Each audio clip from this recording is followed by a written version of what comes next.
Alors mes chers amis, pour ce nouveau cours de Torah aujourd'hui, j'espère que cette journée vous aura été utile, toujours utile dans les convictions, dans la solidité sur nos convictions, celle bien sûr de notre Torah, de nos mitzvot, qui doivent aider sans cesse nos frères et sœurs en Eretz Israël, que ce soit nos otages, que Dieu les ramène très vite, très prochainement en vie, en bonne santé, chez eux dans leur maison, que ce soit nos soldats, que Dieu protège chacun de nos soldats et de nos soldates présentes sur les terrains d'opération, que ce soit dans le sud, à Gaza, comme dans le nord, à la frontière nord, et dans tout le pays, en Yehuda et Shomron, en Judée-Samarie, et dans tout le pays.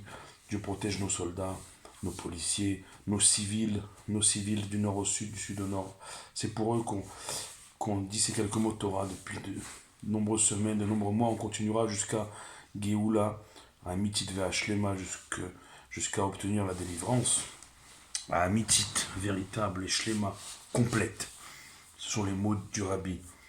Bebiat Mashiach Tzidkenu, avec la venue du juste Mashiach, Bimira Biyamenu, dans des jours prochains, Bekarov Mamash, de manière concrète. Le concret, on a besoin de ça. Et le concret cette semaine, de Parashat Tetzavé, c'est un concret qui est abstrait, et parce qu'il est abstrait, il est concret, extraordinaire. On l'a dit hier, avant-hier, on parle de la paracha, la seule dans laquelle n'est jamais mentionné le nom de Moshe Rabbeinu, le plus grand personnage de l'histoire. On a expliqué pourquoi il n'apparaît pas dans cette paracha, précisément, particulièrement. Et c'est justement à travers cette paracha de l'absence d'identité pour le plus grand dirigeant. Pour le plus grand. Pourquoi il était plus grand? Parce que c'était justement quelqu'un qui était complètement effacé, jusqu'à demander à Dieu d'effacer sa propre identité, son propre nom. Et pour le bien de qui? Pas pour qu'on dise de lui, il est extraordinaire, pas pour se faire mousser, comme on dit. Pour le bien et la survie, la subsistance, la surexistence, l'existence même de notre peuple, des enfants d'Israël, qui était, suite à notre faute finalement, celle du veau d'or, qui était menacée. Et Moshe, il est prêt à effacer jusqu'à sa propre existence, sa propre identité. Et parce qu'il est prêt à s'effacer, alors, Kadosh Baruch Hu, il va par son mérite, par sa prière, par sa demande, Kadosh Baruch Hu, il va gracier le peuple d'Israël et le maintenir. Et au-delà de la demande de Moshe d'effacer son nom, il ne va pas bien sûr l'effacer de toute sa Torah, il va l'effacer d'une paracha. Et c'est à travers cette paracha, à travers cet effacement de Moshe Rabbeinu, que le Rabbi, il nous dit, on prend conscience du tzavta. Tetzavé, tzavta, on l'a dit, c'est la même racine. On prend conscience du testament à ce moment-là de Moshe Rabbeinu pour les enfants d'Israël, pour toutes les générations, parce qu'à chaque génération, il y aura un Moshe. On l'a dit, à la nôtre, bien sûr, c'est le Rebbe, c'est le Rabbi. Et ça, c'est l'enseignement de Rabbi Shimon Bar Yochai, qui est ramené par le Rabbi dans son Mahamar, le dernier qu'il a corrigé de Tetzavé. Et à travers ce legs, ce testament, cette tzavta, eh bien, naît dans le même temps le chibour, le lien qui nous attache et qui doit nous attacher au Moshe de chaque génération, jusqu'à Moshe Rabbeinu, qui est le Goël Rishon, et combien à chaque Moshe on doit s'attacher, et nous particulièrement, on est une génération très particulière, on est la dernière, et donc on doit s'attacher au dernier Moshe, de s'attacher au Rabbi. Combien il n'y a pas besoin de, je dirais, de grandes recherches pour s'apercevoir et voir combien le Rabbi il s'est sacrifié, lui et sa femme, la rabbinite, toute leur vie. Et encore aujourd'hui, il répond, il y a une abnégation de Moshe Rabbeinu, de tous les Moshe de chaque génération jusqu'au Rabbi, pour le Ham Israël. À tel point que Dieu il va demander à Moshe, il va ordonner les enfants d'Israël de lui amener une huile d'olive pure, on l'a dit, référence à l'onction des rois. De là, Maïmonide, le Rambam, Rabbi Moshe ben Maïmonide, tient que Moshe était le premier roi d'Israël. Pourquoi? Parce que une personne qui s'efface à ce point est digne d'être couronnée. C'est ça la Torah, c'est ça la splendeur de la Torah qu'on appelle dans le monde ésotérique le Zohar. Le Zohar, ça veut dire la splendeur, celle de Rabbi Shimon Bar Yochai, le premier des kabbalistes, celui qui a fait, a amené sur cette terre les secrets de la Torah, les profondeurs de la Torah, transmises après, par la suite par le Harizal et tous les kabbalistes jusqu'à aujourd'hui. Mais c'est quoi la splendeur de la Torah? C'est ça. C'est de se dire, dans un monde dans lequel, eh bien, c'est à celui qui va en dire le plus, qui va en montrer le plus, bah, qui va se faire voir le plus. On- Malheureusement, avec tous les écrans aujourd'hui, on ne connaît malheureusement que ça. Pour exister, il faut se montrer, et encore, mais dans la Torah, c'est complètement l'inverse.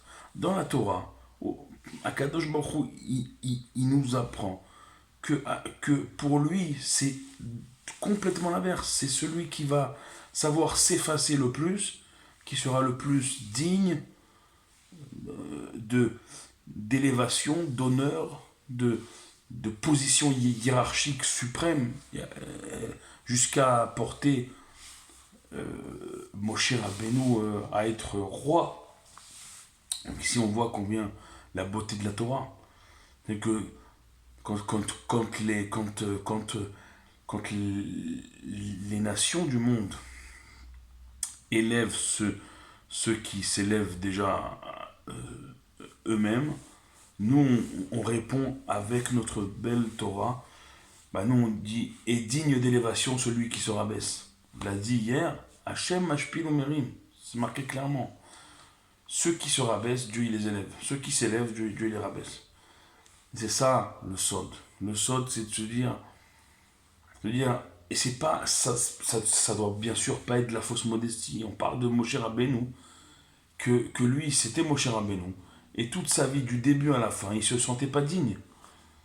Et ça va même plus loin. Akadosh Baruch Hu lui-même, on l'a dit aussi dans ses 10 commandements, il démarre pas par Ani, par je suis, parce que Akadosh Baruch Hu lui-même, il se sentait pas de démarrer par je suis. Mais si Dieu il dit pas je suis, qui peut dire je suis? Si Moshe Rabbeinu ne se considère pas digne pendant les 120 années de sa vie, qui peut se considérer être digne?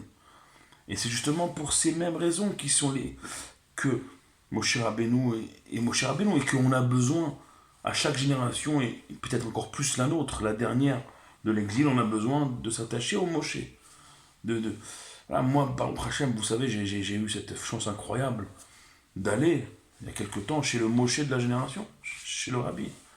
Et vous ressentez, en fait, vous vous sentez tellement petit dans, dans les endroits du Rabbi.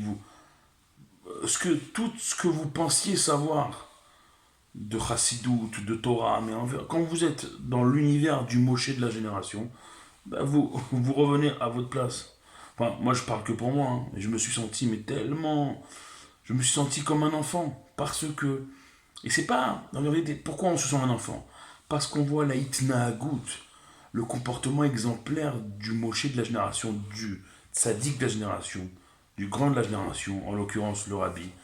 On voit son comportement exemplaire, son comportement exemplaire. À l'armée, on dit ça, on dit Dougma Ishit, un exemple personnifié.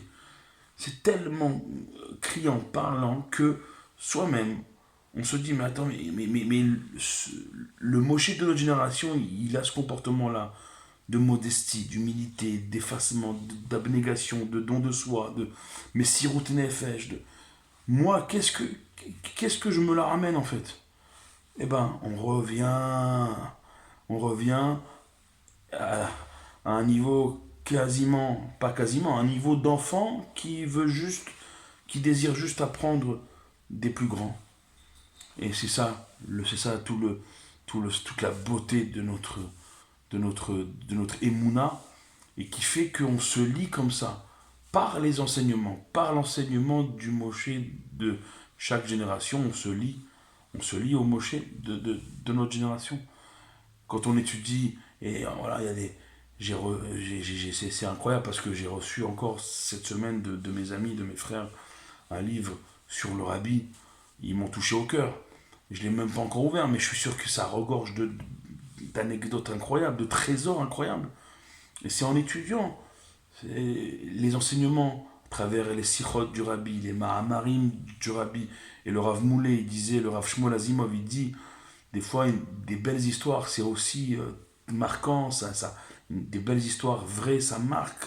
Là, étudier, lire les, les- les histoires comme ça, tout en fait, tout participe à ce qu'on se lie au Moshe de notre génération, et quand on est lié au Moshe de la génération, on ne peut que avancer de force en force, comme on dit dans Chassidut, Mechail El Chail, c'est ce qu'on va se souhaiter, qu'on va envoyer toutes nos forces, comme tous les soirs, à nos frères et sœurs en Eretz Israël, otages, militaires comme civils, du nord au sud, du sud au nord. Baruch Adonai Leolam, Amen ve Amen.